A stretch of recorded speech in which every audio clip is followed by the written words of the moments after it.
కార్యక్రమానికి స్వాగతం. ఇవాల్టి మన ప్రస్థాన కార్యక్రమంలో వైఎస్ఆర్ కాంగ్రెస్ పార్టీ ప్రతినిధి గట్టు రామచంద్రరావు గారి రాజకీయ ప్రస్థానం గురించి తెలుసుకుందాం.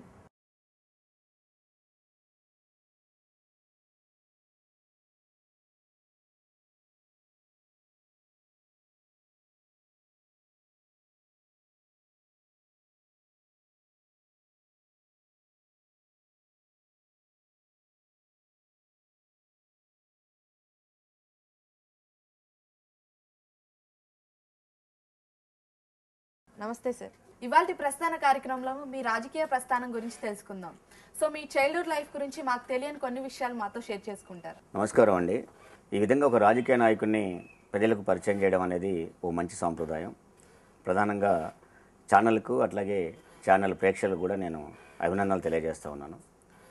చైల్డ్హుడ్ గురించి ఒక రాజకీయ నాయకుని చైల్డ్హుడ్ చెప్పాల్సి వస్తే, రాజకీయం అనేది తన జీవితంలో సెటిల్ అయిన తర్వాత కొంతమంది రాజకీయాలకు వస్తారు. కానీ నా జీవితమే రాజకీయాలతో ముడిపడింది. నేను 6వ తరగతిలోనే అప్పర్ ప్రైమరీ స్కూల్కు జనరల్ సెక్రటరీగా ఎన్నికల్లో గెలిచాను. నేను దాదాపుగా చిన్నప్పటి నుంచి కూడా రాజకీయాలంటే మమకారం. రాజకీయాల కంటే ముందు ఒక అన్యాయాన్ని ఎదిరించాలని ఒక పట్టుదల నన్ను రాజకీయాలకు తీసుకొచ్చింది. రాజకీయ పార్టీల కంటే ముందు కూడా నేను యూనియన్స్ కానీ చిన్నప్పటి నుంచి కూడా, అంటే దాదాపు నా జ్ఞాపకం 4వ తరగతి నుంచి కూడా రూమ్మేట్స్ అని కొంతమంది పిల్లలు బ్యాచ్ అయ్యి ఎక్కడన్నా ఎవరైనా అన్యాయం అనిపిస్తే దాన్ని ఎదుర్కోవడం, గొడవ చేయటం, ఆ విధంగా ఒక అలవాటుగా మారింది. అది వామపక్ష ఉద్యమాలలో విద్యార్థి సంఘాలకు డైవర్ట్ చేసింది. ఆ పద్ధతిలో నేను అప్పర్ ప్రైమరీ స్కూల్ నుంచే 6వ తరగతి నుంచే నేను దాదాపు బాల్యం నుంచే నా రాజకీయ జీవితం ప్రారంభమవుతుంది. నా బాల్యం రాజకీయంగా ప్రారంభమైంది కాబట్టి ఇక నాకు వేరే ఆటలు పాటలు ఇలాంటి యావిగేషన్స్ లేకుండా రాజకీయమే ఒక ఆట, రాజకీయమే ఒక చదువుతో పాటు రాజకీయం. అంత మాత్రం చదువు వెనకబడలేదు, కానీ చదువుతో రాజకీయం మమేకమై పెరిగింది. ఓకే సార్, రాజకీయాల్లోకి రావడం అనేది అసలు చిన్న విషయం కాదు. ఏ విషయం మిమ్మల్ని బాగా కదల్చి వేసింది? అంటే రాజకీయాల్లోకి వచ్చి ఒక లీడర్గా నేను ప్రజలకి సేవ చేయాలి అనడానికి ఒక ముఖ్య కారణం ఏదో ఉండే ఉంటుంది కదా. ఒకటి సామాజిక అంశం, 2 ఆర్థిక అంశం. సామాజిక రాజకీయ అంశాలు 2 ఈ రాజకీయ అంశంతో ముడిపడి ఉంటాయి అని చెప్పేసి ఆ వయసులోనే అర్థం చేసుకోకపోవచ్చు. కానీ అన్యాయం అనేది 2 రూపాలు ఎప్పుడు కనపడుతూ ఉండేది. ఒకటి సామాజిక రూపంలో, 2 ఆర్థిక రూపంలో కూడా చిన్న వయసులోనే. మరి చాలా పల్లెటూరు, అంటే దాదాపు 10వ తరగతి పాస్ అయిన వాళ్ళల్లో ఆ గ్రామంలో నేను 3వ వ్యక్తిని. అసలు గ్రామంలోనే, గ్రామ చరిత్రలోనే. ఆ గ్రామంలో ఒక వర్షం పడితే మనిషి పక్కకు వచ్చే పరిస్థితి కూడా లేదు, అక్కడ ఆగిపోతాడు అంతే. ఆ స్థితిలో ఉన్న గ్రామాలలో నుంచి వచ్చినాం కాబట్టి 2 అంశాలు మనకు కొట్టొచ్చినట్టు కనపడేది. సామాజిక అంశం ఏంటంటే కుల వివక్షత. అరే అని పిలిచే కాడి నుంచి అసలు నా జీవితమే దానికి ఒక నిదర్శనం. నా పేరు కూడా ఒక నిదర్శనం. అందుకే నా పేరు రామచంద్రరావు అనగానే కమ్యూనిటీ అర్థం కాదు అందులో. ఈ రావు అనేది ఎందుకు వచ్చిందంటే, మా ఊళ్ళో వెంకటేశ్వరరావు అని ఒక దొర ఉండేవాడు. నా పుట్టుకలో నా పేరు మా నాన్నగారు నన్ను రామచంద్రయ్య అని పేరు పెడితే ఆయన పిలిచి ఒక రోజంతా మా నాన్న నిలబెట్టాడు. పేరు మార్చుకో, ఏ పుల్లయ్య మల్లిగాడు పుల్లిగాడు అని పిలిచినట్టు ఉండాలి తప్ప ఈ పేరు ఉండకూడదు అంటే. ఈయన కోపం మీద అతని పేరు వెంకటేశ్వరరావు కాబట్టి నా కొడుకు పేరు కూడా రామచంద్రరావు చేస్తా, ఏం చేస్తావో చేయమని చెప్పి పట్టుదలతో వచ్చిన పేరు అది. అంటే పుట్టుకే ఒక విప్లవంతో వచ్చిన పద్ధతి అది. ఈ సామాజిక అంశం నన్ను ఎప్పుడు వేధిస్తూ వచ్చింది. 2 ఆర్థిక అంశం కూడా, అంటే ఒక 60 సంవత్సరాలు పనిచేసే ఒక పాలేరుని, ఒక 20 సంవత్సరాలు 15 సంవత్సరాల వయసున్న ఒక దొర కొడుకు అరే అని పిలవంగా నేను చూశాను. కాలుతో తన్నంగా నేను చూశాను, కొట్టంగా కూడా నేను చూశాను. అది ఆ విధంగా ఒక ఆర్థిక అంశాన్ని అధ్యయనం చేయాలనేది నాకు ఎక్కువ అనిపించేసి, ప్రధానంగా సాయుధ రైతాంగ పోరాటం, తెలంగాణ సాయుధ రైతాంగ పోరాటాన్ని అధ్యయనం చేస్తే, ఒక మంగళతను సాయంత్రం 4 గంటలకో 5 గంటలకో ఇంటికి వచ్చి దీపం ముట్టించలేదని చెప్పి ఒక దొరసాని తన కళ్ళ ముందు వానికి చంపించిన చరిత్ర నేను చదివాను. ఇవన్నీ కొంచెం నన్ను ఆ అన్యాయాన్ని ఎదిరించాలి అనే ఒక వ్యక్తిగతంగానే నన్ను పెంచాయి, అది పార్టీలకు అతీతంగా. కానీ ఏం చేయాలో అర్థం కాని ఆ రోజులలో నేను 7వ తరగతిలో వచ్చినప్పుడు అప్పర్ ప్రైమరీ స్కూల్ ప్రెసిడెంట్ నేను. ఆ మూమెంట్లో అది నేను అనుకుంటా 77 ఆ మూమెంట్ ఎమర్జెన్సీ అయిపోయింది, పార్లమెంట్ ఎన్నికలు వచ్చాయి. ఆ సమయంలో ఒక దొర ఏ పార్టీలో ఉంటాడో అతనికి వ్యతిరేకంగా నేను ఉండాలి అనేది ఆ చిన్న వయసులోనే. అతని వ్యతిరేకంగా కమ్యూనిస్ట్ పార్టీ ఉంది కాబట్టి ఎర్రసిరా తీసుకొని గోళ్ల మీద రాయటం. అంటే ఊర్లో ఓటు అంటూ లేకముందు, నాకు ఓటు రానప్పుడు కూడా నేను కమ్యూనిస్ట్ని. ఆ పద్ధతిలో రాజకీయాల్లోకి వచ్చేసి అగ్రవర్ణాల మీద కానీ, లేక దోపిడి మీద కానీ, దొరల మీద కానీ ఒక రకమైన భావాన్ని నేను పెంచుకున్నాను. ఈ భావన సామాజిక అంశాన్ని కూడా ఆర్థిక అంశం బేసిక్గా ఉంటుందని, సామాజికంగా వెనుకబడ్డ కులమైన ఆర్థికంగా బలంగా ఉంటే గౌరవం ఒక రకంగా వస్తుందని, కాబట్టి ఆర్థికం అనేది బేస్ అవుతుంది, సామాజికం సెకండరీ అవుతుంది. రెండు కలిపి రాజకీయానికి బేస్ అవుతాయి అనేది క్రమేపీ తెలుసుకొని రాజకీయ పార్టీలకు నేను ఎంటర్ అయిన పరిస్థితి కనపడింది. అది కూడా వామపక్ష భావాలకే వచ్చాను. దాదాపు 2008 ఫిబ్రవరి వరకు నేను వామపక్ష పార్టీలనే ఉన్నాను. సో మీరు కమ్యూనిస్ట్ పార్టీ నుండి బయటకు వచ్చారు, తర్వాత కాంగ్రెస్ పార్టీ, ఇప్పుడు వైఎస్ఆర్ కాంగ్రెస్. ఎందుకు సార్? అంటే ఆ రెండు పార్టీల్లో మీరు ప్రజలకి సేవ చేయలేదని బయటకు వచ్చేసారా, లేదంటే ఏంటి కారణం? ఇప్పుడు కమ్యూనిస్ట్ పార్టీలో రావడం గురించి ప్రత్యేకంగా ఉద్యమాలే నేను స్ఫూర్తి అని చెప్పాను. నా పోరాటం అంతా కమ్యూనిస్ట్ పార్టీ నుంచి కాంగ్రెస్ వాళ్ళతోనే ఫైట్. అంటే నా ధాన్యాన్ని లేదా నా వరి పొలాన్ని 4 సంవత్సరాలు వరుసపెట్టి కాలబెట్టారు కాంగ్రెస్ వాళ్ళు. దాదాపు హత్యా ప్రయత్నాలు జరిగాయి, దాదాపు కేసుల పాలు, జైళ్ళు, ఇవన్నీ నాకు జీవితంలో ఉన్నాయి. ఈ స్థితిలో వచ్చినప్పుడు కాంగ్రెస్ పార్టీలో జాయిన్ కావడం, జాయిన్ కాకపోవడం అనేదాన్ని కమ్యూనిస్ట్ పార్టీలో జరిగిన పరిణామాలు ప్రభావితం చేస్తాయి. కమ్యూనిస్ట్ పార్టీ ఐడియాలజీ ఎప్పుడు తప్పు కాదు. ఇప్పటికీ నేను దాన్ని అభిమానిస్తాను, దాన్ని ఆదరిస్తాను, దాన్ని ఆచరిస్తాను కూడా.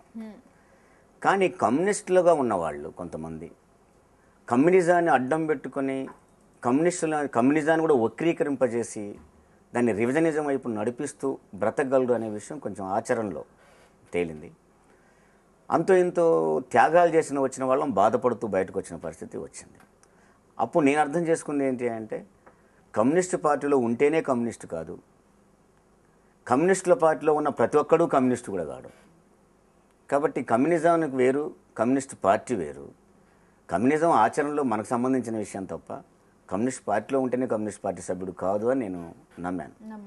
అందుకని కమ్యూనిస్ట్ పార్టీలో ఇంటర్నల్ స్ట్రగుల్ దాదాపు 10 సంవత్సరాలు స్ట్రగుల్ పడుతూనే రకరకాల రంగాలు, రకరకాల ఉద్యమాలు, రకరకాల జీవితాలు, రకరకాల ప్రాంతాలు, రకరకాల అసమానతలు అవన్నీ చూసిన తర్వాత రాజశేఖర రెడ్డి గారి యొక్క పాలన నన్ను బాగా అట్రాక్ట్ చేసింది. అయినా రాజశేఖర రెడ్డి గారు నేను అతన్ని అధ్యయనం చేశానంటే, కమ్యూనిస్టులు ఏం కోరుకుంటున్నారు, రాజశేఖర రెడ్డి గారు ఏం చేశాడు, ఇది నేను ఆయన అధ్యయనం చేసింది. కమ్యూనిస్టులు రేషన్ కార్డులు కావాలన్నారు, ఆయన ఇచ్చాడు.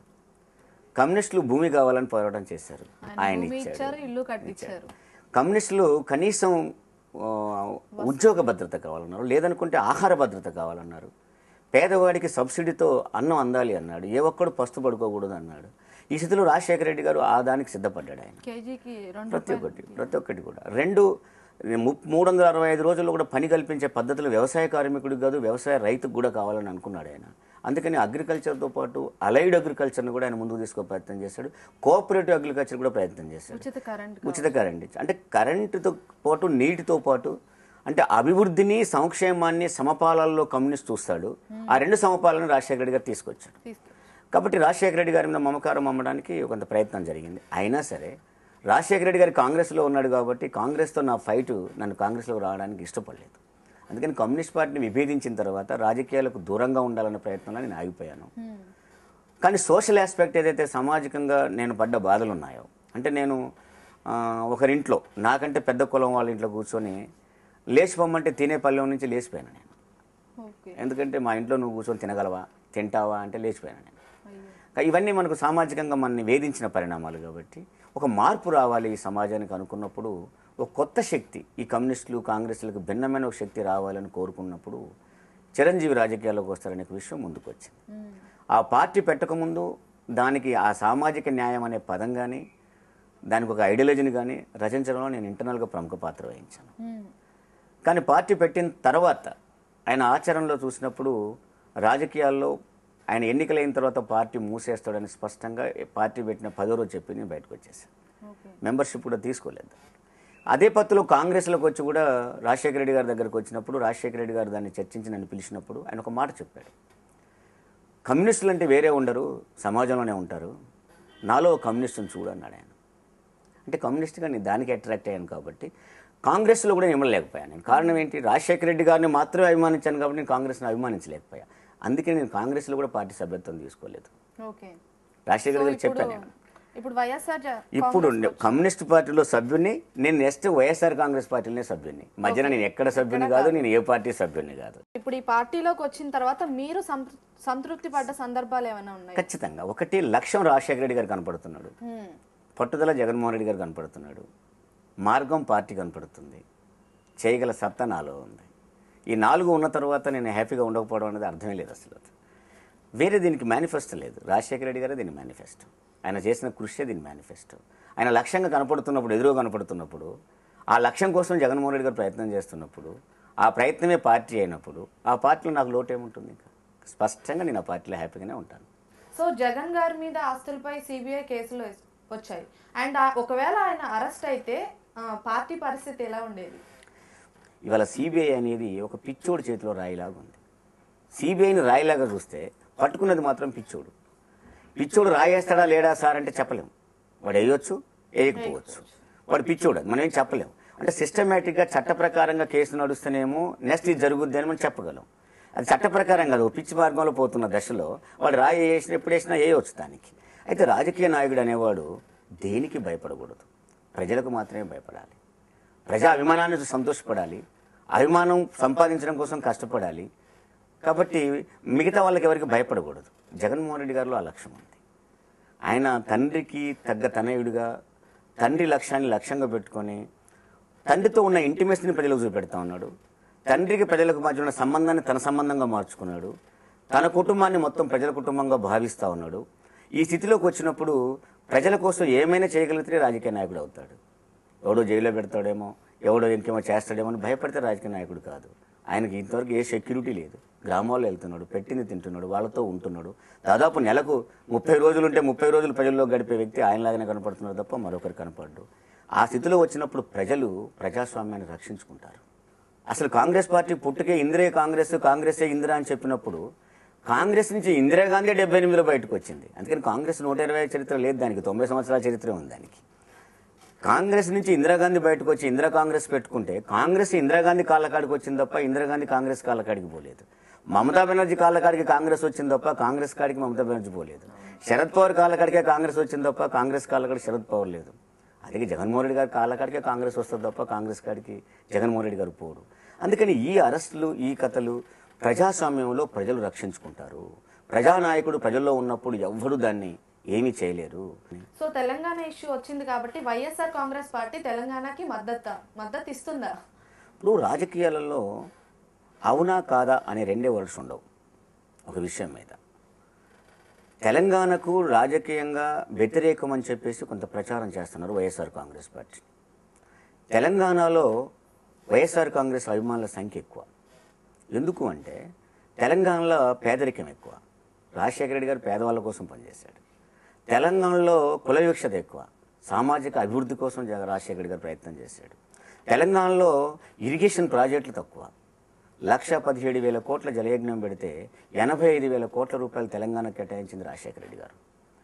కాబట్టి ఇవాళ అలయన్స్ మన అగ్రికల్చర్ అలైడ్ డిపార్ట్మెంట్ పెంచడం కూడా అది ఉపయోగపడి తెలంగాణకు 75% కరెంటు మోటార్ల మీద నడిచే వ్యవసాయం తెలంగాణలో ఉన్నది. కాబట్టి ఉచిత కరెంటు ఉపయోగపడింది తెలంగాణకి. రాజశేఖర రెడ్డి గారి గుండెల్లో దాచుకున్నారు కాబట్టి ఆయన చనిపోయినాక 700 మంది చనిపోతే 350 మంది చనిపోయింది తెలంగాణలో. కాబట్టి తెలంగాణ రాజశేఖర రెడ్డి గారు ఎప్పుడు వ్యతిరేకం కాదు. రాజశేఖర రెడ్డి గారి లక్ష్యం కాబట్టి మేము ఎప్పుడు కూడా వ్యతిరేకం కాదు. అంటే జగన్మోహన్ రెడ్డి గారు ఒకవేళ తెలంగాణలో ప్రచారం చేస్తే ప్రజలు ఆయనను యాక్సెప్ట్ చేస్తారు. అదే నేను చెప్పొచ్చింది. జగన్మోహన్ రెడ్డి గారిని యాక్సెప్ట్ చేయకపోతే ప్రపంచంలో ఇంకెవరిని కూడా యాక్సెప్ట్ చేయలేరు. ఎందుకు? తెలంగాణ కోసం మీరు బాగా చూస్తే రాజశేఖర రెడ్డి గారు కూడా తెలంగాణకు వ్యతిరేకం కాదు. 2009 ఎన్నికలకు ముందు అసెంబ్లీలో ఒక తీర్మానం చేశారు. ఆ తీర్మానం అప్పుడు కూడా ఒక కమిటీ వేశాడు ఆయన. ఆ కమిటీకి చైర్మన్ రోషయ్య గారు. ఆ కమిటీ యొక్క ఉద్దేశం ఏంటంటే తెలంగాణ ప్రాసెస్ని ఏ విధంగా చేస్తే ఎవరికి నష్టం లేకుండా ఉంటుందో అధ్యయనం చేయమని కమిటీ వేశారు తప్ప తెలంగాణ రావాలా వద్దా అనే కమిటీ కాదు అది. అంటే రాజశేఖర రెడ్డి గారు తెలంగాణకు అనుకూలంగా ఉన్నాడు కాబట్టి ఆ కమిటీ వేశాడు. ఆ రోజు కూడా చంద్రబాబు నాయుడు గారు అధికారంలో ఉన్నప్పుడు కూడా 46 మంది ఎమ్మెల్యేలే ఆ రోజు కాంగ్రెస్కు ఉంటే 26 మంది ఎమ్మెల్యేలే ఉంటే వీళ్ళందరినీ పట్టుకొని తెలంగాణ ఇవ్వాలని చెప్పేసి ఢిల్లీకి పోయి రిప్రజెంటేషన్ చేసింది రాజశేఖర రెడ్డి గారు. కాబట్టి రాజశేఖర రెడ్డి గారు ఎప్పుడు తెలంగాణకు దూరంగా లేడు, వ్యతిరేకంగా కూడా లేడు. అయితే ఇక్కడ జగన్మోహన్ రెడ్డి గారిని తెలంగాణకు వ్యతిరేకి అని ఒక ప్రయత్నం చేస్తున్నాడు. ఒకటే ఒక అంశం, పార్లమెంట్లో ప్లే కార్డు పట్టాడు అని. పార్లమెంట్లో ప్లే కార్డు పట్టినప్పుడు స్పష్టంగా ఆయన బయటకు వచ్చి మీడియా ముందే ఢిల్లీలో చెప్పిన మాట ఏంటి? రాజశేఖర రెడ్డి గారు ఈ రాష్ట్రాన్ని కులాలకు అతీతంగా, మతాలకు అతీతంగా, ప్రాంతాలకు అతీతంగా అభివృద్ధి చేశాడు కాబట్టి వీళ్ళందరూ నా వాళ్ళే అనుకున్న మాట వాస్తవం. అందుకే నేను ప్లే కార్డు పట్టాను. కానీ ఒక బలమైన సెంటిమెంట్ ముందుకు వచ్చినప్పుడు, నా చేతిలో తెలంగాణ ఇవ్వడం ఇవ్వకపోవడం ఏది లేనప్పుడు నేను దీనికోసం పాటుపడడం కరెక్ట్ కాదు అని నాకు అనిపించింది అని చెప్పి జగన్మోహన్ గారు స్పష్టంగా ప్రకటించాడు. వైఎస్ఆర్ కాంగ్రెస్ పార్టీ తెలంగాణతో పొత్తు పెట్టుకుంది అని చెప్పి, సో ఇది ఎంతవరకు నిజం అంటారు? ఆ రోజేమో మహబూబాద్లో ఇన్సిడెంట్ జరిగినప్పుడు ఎలా జగన్మోహన్ రెడ్డి గారు తిరుగుతాడు, తెలంగాణకి వ్యతిరేకం, తెలంగాణ టీఆర్ఎస్ వాళ్ళు ఊరుకోరు. ఈ రోజేమో టీఆర్ఎస్తోనే పొత్తు పెట్టుకున్నాడు, మళ్ళీ ఓదార్పుకి వేస్తే రానివ్వరు. ఇవంతా ఒక ప్రపంచంలోనే ఎక్కడ లేని విధంగా అధికార పక్షము, ప్రధాన ప్రతిపక్షము రెండు బలహీనమైన క్షణంలో అవి ఒకటైనాయి. ఓకే, ఆ రెండు కలిసి ఒక పార్ట్ ఆఫ్ ద మీడియాతో కొల్యూడై డ్రామా చేస్తున్న ఒక ప్రచారం ఇది. ఈ ప్రచారంలో తమ నోటికి వచ్చినట్టు ప్రచారం చేస్తున్న దానికి అకౌంటబిలిటీ ఉండలేదు. తెలంగాణకు జగన్మోహన్ రెడ్డి గారిని రానివరా అని ఒక మాట అంటారు, టీఆర్ఎస్తో పొత్తు పెట్టుకున్నారని ఒక మాట అంటారు. టీఆర్ఎస్తో పొత్తు పెట్టుకుంటే టీఆర్ఎస్ వాళ్ళ కోసం కాదు ఇక్కడ మద్దతు ఇచ్చింది, అంటే నాగం జనార్దన్ రెడ్డి టీఆర్ఎస్ కాదు. అది నాగం జనార్దన్ రెడ్డి కూడా తెలంగాణ కోసం రాజీనామా చేశాడు. రెండో మాట కూడా ఉంది. మేము మొన్నటి ఉప ఎన్నికలలో స్పష్టంగా మేము చెప్పింది ఏంటి, ఉప ఎన్నికలు 3 రకాలుగా వస్తున్నాయి. ఒకటి, బలమైన సెంటిమెంట్ కోసం రాజీనామా చేసిన తెలంగాణ వాదులు. 2, రాజేశ్వర రెడ్డి గారు చనిపోయాడు కాబట్టి ఆయన భార్య రంగంలోకి రావాలనే కోరిక. 2, అది ట్రెడిషనల్. గతంలో రాజ్యానాయక్ చనిపోయినప్పుడు కూడా ఆ విధంగా భార్యను తీసుకొచ్చిన పరిస్థితి ఉంది. రాజశేఖర రెడ్డి గారు చనిపోయినప్పుడు కూడా విజయమ్మ గారిని ఏకగ్రీవంగా తీసుకొచ్చిన పరిస్థితి కూడా ఉన్నది ఇక్కడ. 3ది, రైతుల కోసం, అదేవిధంగా రాజశేఖర రెడ్డి గారి మీద అభిమానం చొప్పున రాజీనామా చేసిన 17 మంది ఎమ్మెల్యేలు వాళ్ళు వచ్చున్నారు ఇక్కడ. ఈ మూడింటికి మేము చెప్తున్నది ఏంటి, రైతాంగ సమస్యల మీద రాజీనామా చేసిన వీళ్ళని కానీ, బలమైన సెంటిమెంట్ కోసం రాజీనామా చేసిన వాళ్ళని కానీ, ట్రెడిషనల్గా ఈ అమ్మాయిని రాజేశ్వర రెడ్డి గారి భార్యను అసెంబ్లీకి పంపించాలనే పాయింట్లో కానీ, ఇది మధ్యంతరంగా వచ్చిన ఒక సెంటిమెంట్ ఆధారంగా వచ్చినాయి కాబట్టి వీళ్ళని ఖచ్చితంగా తిరిగి వాళ్ళనే పంపిద్దాము అనే పదంలో మనం నిర్ణయం తీసుకున్నాం. అందుకని ఇంకొక మాట కూడా చెప్పాం, రాజేశ్వర రెడ్డి భార్యగా మా తరపున పోటీ చేస్తానంటే సీటీ ఇస్తాము, ఆమె ఇండిపెండెంట్గా పోటీ చేసినా సపోర్ట్ చేస్తాము. ఇదే కాదు, ఆమె ఏ పార్టీ నుంచి పోటీ చేసినా సపోర్ట్ చేస్తానన్నాం. అది కాంగ్రెస్ నుంచి పోటీ చేసినా మేము సపోర్ట్ చేసి ఉండేవాళ్ళం. అది వైఖరి అంటే. సో ఇప్పుడు జరగబోయే ఉప ఎన్నికలు రాబోయే ఎన్నికలకి రెఫరెండం అంటారు, 2014లో జరగబోయే ఎన్నికలకి. దీన్ని రకరకాల రాజకీయ పార్టీలు రకరకాల చెప్తున్నాయి. ముఖ్యమంత్రి గారు రెఫరెండం కాదు అన్నాడు, అంటే చేతులు ఎత్తేసాడు, ఓడిపోతా అని చెప్పేశాడు. చంద్రబాబు నాయుడు గారు నేను రెఫరెండం అంటలేనని చెప్పాడు, అంటే చేతులు ఎత్తేసాడు. మేము స్పష్టంగా చెప్తున్నాము, ఇది ప్రజాభిమానానికి నిదర్శనం, ఖచ్చితంగా రెఫరెండమే. ఎందుకు అంటే వైఎస్ఆర్ రాజశేఖర రెడ్డి గారే మమ్మల్ని ఎమ్మెల్యేగా గెలిపించాడు అని వాళ్ళు చెప్పారు, కాదు కాంగ్రెసే మమ్మల్ని గెలిపించిందని వాళ్ళు చెప్పారు. ఇది తేలాలంటే ఎక్కడ తేలాలి, ప్రజల మధ్యలోనే తేలాలి. కాబట్టి రాజశేఖర రెడ్డి గారు మమ్మల్ని గెలిపించాడని రాజశేఖర రెడ్డి గారి బొమ్మతో గెలిచి చూపెడతారు వాళ్ళు ఈరోజు. 2, రాజశేఖర రెడ్డి గారు ఇచ్చిన మాటతోనే అధికారంలోకి వచ్చాము, ఆ మాట మీద నిలబడి మేము అధికారంలోకి వస్తామని ఇప్పుడు పోతున్నారు వీళ్ళు 17 మంది కూడా. సో లాస్ట్ అండ్ ఫైనల్ గా వైఎస్ఆర్ కాంగ్రెస్ పార్టీ తరఫున ప్రజలకు మీరేం చెప్పాలనుకుంటున్నారు? ప్రజలకు ఒకటే, ప్రజాభిమానంతో జగన్మోహన్ రెడ్డి గారు అధికారంలో రావాలనుకుంటా ఉన్నాడు. రాజశేఖర రెడ్డి గారి పథకాలు కానీ, రాజశేఖర రెడ్డి గారి అభివృద్ధి కానీ మీరు కావాలని కోరుకుంటే ప్రజలు, చంద్రబాబు నాయుడు అధికారంలో ఉన్నప్పుడు 15,000గా ఉన్న ఐటీ ఉత్పత్తుల్ని, ఎగుమతుల్ని 35,000 కోట్లకు పెంచిన వ్యక్తి రాజశేఖర రెడ్డి గారు. రాజశేఖర రెడ్డి గారు పథకాలు అమలు కావాలన్నా, ఈ రాష్ట్రం అభివృద్ధి వైపు నడవాలన్నా తిరిగి జగన్మోహన్ రెడ్డి గారి అధికారంలోకి వస్తే తప్ప మార్గం లేదు. జగన్మోహన్ రెడ్డి గారిని రకరకాల వేధింపులు చేస్తున్న ఈ సమయంలో ప్రజలే జగన్మోహన్ రెడ్డి గారిని ఆదుకోవాలి, ప్రజలే ప్రజాస్వామ్యాన్ని రక్షించుకోవాలి. ఈ కుట్రలని, కుతంత్రాలని ప్రజలు ఛేదించగలగాలి, ప్రజాస్వామ్యాన్ని రక్షించుకోవాలి. ఆ పద్ధతిలోనే ప్రజానాయకునికి తగిన మన ఆదరణ చూపెట్టాలని కూడా నేను ప్రజలకు విజ్ఞప్తి చేస్తా ఉన్నాను. Thank you so much sir. ఇవాళ ప్రస్థాన కార్యక్రమంలో మీ రాజకీయ ప్రస్థానం గురించి మాకు ఎన్నో విషయాలు చెప్పినందుకు థ్యాంక్ యూ సో మచ్. నమస్తే. చూశారు కదండి ఇవాళ ప్రస్థాన కార్యక్రమం. మరొక ఎపిసోడ్లో మరొక రాజకీయ ప్రస్థానంతో మళ్ళీ మీ ముందుంటుంది మీ Jahnavi. Until then keep watching NGR. This is Jahnavi signing of.